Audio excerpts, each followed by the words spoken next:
আসসালামু আলাইকুম। আমি আজকে দেখাবো দই বানানো রেসিপি।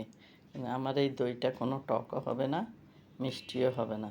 যারা ডায়েটিং করেন তারা ডায়েটিং করেন অথচ দই খুব পছন্দ করেন, তাদের জন্য এই দইটা বেস্ট। আমি ১ লিটার মিল্ক বিটার সাথে ১ কাপ গুঁড়ো দুধ দিয়ে জাল দিয়ে দিয়েছি। তার মধ্যে দইয়ের বীজ বেশি না, ৪-৫ চামচ দইয়ের বীজ পানি ঝরায় নিয়ে একটু বাটিতে মেখে দিয়েছি, আর বাকিগুলো দুধের সাথে মিক্স করে ফেললাম। বেশি দিলাম না, অল্প আছে, দেখুন। মিক্স করে পরে বাটিতে ভালো করে নাড়বো, একটু ঠান্ডা করব। জাল দেওয়ার পরে একটু ঠান্ডা করে যেন কুসুম ঠান্ডা করে এগুলি আবার একটু ছাঁকনি দিয়ে ছেঁকে বাটিতে নিয়ে নেব।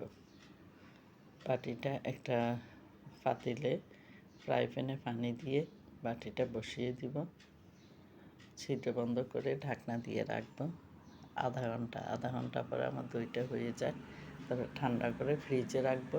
ফ্রিজে 1 ঘন্টা রেখে বের করে আপনারা এবার খেতে পারেন। অনেক মজাদার এই দইটা। এই যে দেখুন।